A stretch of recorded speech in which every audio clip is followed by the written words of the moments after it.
तो good afternoon to all. आज अपना टॉपिक है, आज अपन जो पढ़ेंगे वो पढ़ेंगे एम्स जो नॉर्सेट है 2027 में। तो उसमें आने वाले 100 लेटेस्ट पैटर्न के अकॉर्डिंग 100 प्रैक्टिस एमसीक्यू आज अपन उसमें पढ़ेंगे, जिसमें कवर करेंगे आज पार्ट 1 में 50 एमसीक्यू एंड पार्ट 2 में 50 एमसीक्यू। जो एमसीक्यूज होंगे वो लेटेस्ट पैटर्न जो है नॉर्सेट का उसके अकॉर्डिंग होंगे। तो that is the most important है गवर्नमेंट जॉब के लिए। आप इस वीडियो फुल देखिए, पूरा देखिए। तो सबसे पहला एमसीक्यू जो है, तो which electrolytes imbalance is the most commonly associate with peak T wave on ECG. T wave ECG में जो टी वेव्स होती है उसको पिक करने के लिए ऐसे कौन सा इलेक्ट्रोलाइट्स इम्पोर्टेंट है, तो वो है हाइपर कैलेमिया। क्या है? Hyperkalaemia. तो हाइपर कैलेमिया क्या करता है? तो hyperkalaemia cause tall peak T wave. क्या है? Hypokalaemia, that is hyperkalaemia लेमिया cause tall PT waves and can progress to life threatening arrhythmias। जो क्वेश्चन नंबर सेकंड है वो है the normal adult respiratory rate. जो normal adult respiratory rate क्या है? तो उसका आंसर है B, that is the 12 to 20 पर मिनट। देन थर्ड नंबर है तो the antidote of heparin. Heparin का एंटीडोट क्या है? तो उसका आंसर है B, protamine sulphate. Antidote heparin का एंटीडोट जो है वो है protamine sulphate. Then fourth question है which vitamin deficiency cause night blindness. ऐसे कौन सा विटामिन है उसकी डेफिशिएंसी की वजह से नाइट ब्लाइंडनेस हो सकता है? तो वो है विटामिन ए। तो इसका आंसर रहेगा vitamin A. Then fifth question है the first heart sound S1 is produced by. जो हार्ट का साउंड्स होता है S1 S2 S3, वो सबसे पहला S1 वो कहाँ प्रोड्यूस होता है? तो वो होता है जब आपका AV valve, atrioventricular valve close हो जाता है। जो क्लोजर के टाइम आपका S1 साउंड प्रोड्यूस हो जाता है। देन ग्लासगो स्कोमा स्केल जैसे जीसीएस और असेस, किस लिए जीसीएस स्कोर असेस किया जाता है? तो इससे अपन को न्यूरोलॉजिकल स्टेटस पता चलता है। तो इसका आंसर है B, neurological status. Then seventh question है the normal platelet count is. Normal platelet count क्या है? तो इसका आंसर है सी, 1,50,000 से लेके 4,50,000 तक ये नॉर्मल प्लेटलेट काउंट है। Then which artery use to check the pulse during CPR in the adult. Adult patient को जब सीपीआर दे रहे हैं तो वैसे कौन सी आर्टरी अपन यूज करती है पल्स चेक करने के लिए ड्यूरिंग सीपीआर? तो अपन मोस्टली कैरोटाइड आर्टरी चेक करते हैं। कौन सी? तो कैरोटाइड आर्टरी। कैरोटाइड आर्टरी इसलिए चेक करते हैं बिकॉज वो नियर बाय होता है हार्ट के और उसमें प्रेशर ज्यादा होता है, तो इसलिए इजिबल हो पाल्पेट के लिए। देन आर्टेरियल ब्लड प्रेशर जो होता है उसका नॉर्मल पीएच क्या है? तो उसका नॉर्मल पीएच है 7.35 टू लेके 7.45 तक। Then which organ is commonly cause urinary tract infection. जो यूरिनरी ट्रैक इन्फेक्शन होता है इसमें मोस्टली कौन सा ऑर्गेनिज्म पाया जाता है? तो उसका ऑर्गेनिज्म है ई कोलाई। कौन सा? E coli. Then the antidote of opioid overdose. जब ओपॉइड ओवरडोज हो जाता है तो उसके अगेंस्ट में हैज एंटीडोट अपन क्या देते हैं? तो अपन देते हैं नैलैक्सोन। क्या देते हैं? नैलैक्सोन। देन 12th नंबर क्वेश्चन है the preference site for intramuscular injection in infant. Infant को जब अपन इंट्रामस्कुलर इंजेक्शन लगाते हैं तो प्रेफर्ड साइट्स कौन सी है? तो वेस्कर्स lateralize position. The next question 13, the purpose of PEEP during mechanical ventilation is to.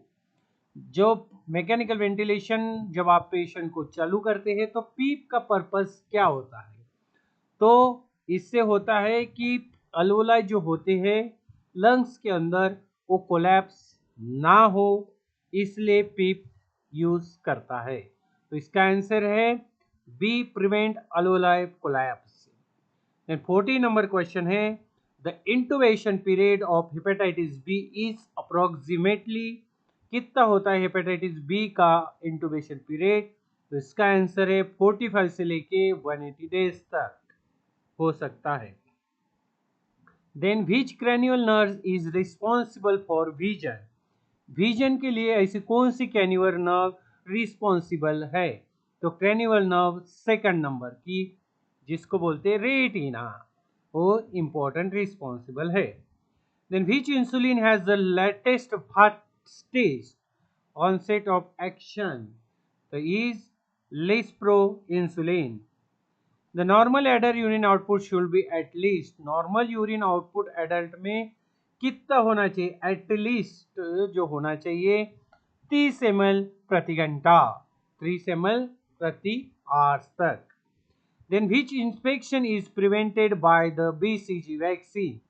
BCG vaccine जब आप लगाते हो तो वो कौन सा इन्फेक्शन को प्रिवेंट करता है? तो वो करता है ट्यूबरकुलोसिस को। किसको? ट्यूबरकुलोसिस। देन आता है 19 number question, the first priority in trauma management. जब ट्रॉमा के कुछ पेशेंट आते हैं तो आपका सबसे पहला फर्स्ट प्रायोरिटी क्या होती है? तो आपका जो आंसर है वो है एयरवे मेंटेनेंस। सबसे पहले क्या करते हो आप? एयरवे मेंटेन करते हो। देन उसके बाद control bleeding, then fracture, then pain relief. Question number 20, which electrolytes is the major intracellular शन? इसका आंसर है potassium. Then 21, which color bag is used for the disposal of human anatomical waste according to biomedical waste management? तो इसमें आता है yellow colour की bag अपन use करते हैं। Then question number 22, Apgar score is assessed for. जो Apgar score होता है, जो न्यूबॉर्न बेबीज जन्म लेने के बाद अबगा स्कोर आप असेस करते हो, वो कब करते हो? तो जन्म लेने के 1 से लेके 1 और 5 मिनट के बाद। Question number 23, which the most common cause of myocardial infarction is? जो मायोकार्डियल दैट इज एमआई जिसको होता है वो मोस्ट कॉमन कॉज सा है, तो वो है इसका आंसर कोरोनरी आर्टरी थ्रोम्बोसिस। जब कोरोनरी आर्टरी में थ्रोम्बोसिस हो जाता है तो ये मोस्ट कॉमन कॉज होता है आपका किसका? एमआई का। तो which vitamin is administered to newborns immediately after birth to prevent haemorrhagic disease? मतलब जैसे ही न्यूबॉर्न बच्चा जन्म लेता है तो आप ऐसे कौन सा विटामिन देते हो जिसके कारण जो बच्चों को हेमोरोजेनिक डिसीज से प्रिवेंट करता है? तो उसके लिए आप लगाते हो विटामिन के का इंजेक्शन। कौन सा इंजेक्शन? विटामिन के। देन नंबर है 25, तो which of the following is the correct compression to ventilation ratio for single rescuer? जब आप सिंगल रेस्क्यूअर सीपीआर देते के दौरान तो आपको 30:2 का रेशियो मेंटेन करना है। 30 compression, 2 rescue breath. Then 26 number question is, a patient with a COPD receive oxygen therapy। एक पेशेंट है COPD का, वो ऑक्सीजन थेरेपी उसको चल रही है, तो what is the recommended oxygen flow rate during using nasal cannula? तो आप कितना ऑक्सीजन फ्लो रेट मेंटेन करते हो जबकि आप नेजल कैनुला यूज करते हो? तो इसमें मोस्टली होता है 2 से लेके 4 लीटर प्रति मिनट। इसका आंसर है 2 से लेके 4 litre per minute. Then question number 23, which wall is located which wall is located between the left atrium and left ventricle? ऐसे कौन सी वॉल दोनों एट्रियम लेफ्ट एट्रियम और राइट वेंट्रिकल के बीच में होती है? तो वो होती है, उसका आंसर है माइट्रल वॉल। कौन सी valve? Mitral valve. And question number 28, which electrolyte imbalance is commonly seen in prolonged vomiting? बहुत टाइम से वोमिटिंग पेशेंट को हो रही है, तो ऐसा कौन सा इलेक्ट्रोलाइट है वो जो इम्बैलेंस होता है? ठीक है, विच कॉमनली seen, तो that is hypokalaemia, means potassium की लेवल कम हो जाती है, इसलिए बोलते बहुत ज्यादा वोमिटिंग हो रही हो तो आप बनाना खाइए। Then question number 29, the normal central venous that is CVV pressure is कितना होता है? सीवीवी का नॉर्मल प्रेशर जो होता है 2 to 6 सेंटीमीटर H2O। ठीक है। Then question number 30, which is the earliest sign of hypoxia? जब पेशेंट में हाइपोक्सिया होने का डेवलप होना चालू हो जाता है तो सबसे पहले ऐसे कौन सी साइन एंड सिम्टम्स आपको दिखता है? तो सबसे पहले पेशेंट में रेस्टलेसनेस आ जाता है, तो इसका आंसर है restlessness. Then question number 31 is which drug is used has an antidote for the benzodiazepine overdose? जब इंजेक्शन बेंजोडिazepine का ओवरडोज हो जाता है तो ऐसा कौन सा ड्रग है जो हैज एंटीडोट आप यूज करते हो? तो इसका आंसर है फ्लूमाजेनिल। कौन सा drug? Flumazenil. Then which cranial nerve is control for a facial expression? Facial expression को कंट्रोल करने के लिए कौन सी कैन्युअल नर्व रिस्पॉन्सिबल है? तो facial nerve that is cranial number 7। कौन सी nerve? Facial nerve. Then question number 33 is the normal adult plus ratio is 160 to 100 per minute. 60 to 100 per minute is a normal adult pulse rate. Question number 34 is which disease is commonly caused by deficiency of vitamin D? Vitamin D की deficiency वजह से इसे कौन सा common cause disease होता है? तो वो होता है रिकेट्स। क्या होता है? Rickets. Question number 35, the best site for chest compression in adult? Adult को सीपीआर के दौरान आप जब चेस्ट कंप्रेशन दे रहे हो तो ऐसी कौन सी बेस्ट साइड्स है जिसमें आप कंप्रेशन रेशियो भी अच्छा हो और सीपीआर भी यूटिलाइजेशन में हो? तो लोअर ऑफ द स्टर्नम। कौन सी साइड? तो lower of the sternum. Question number 36, which insulin has no pronounce peak? तो glargine insulin. Question number 37, which ECG findings is characteristics for of myocardial infarction? कौन सी? तो ST segment elevation। ठीक है, कौन सा? ST segment elevation। Question number 38, which microorganism commonly cause ventilator associated pneumonia? ऐसा कौन सा ऑर्गेनिज्म माइक्रो ऑर्गेनिज्म है जो कि वेब को कॉज करता है? तो वो है pseudomonas aeruginosa. Pseudomonas. Question number 39 is which laboratory test is use? कौन सा?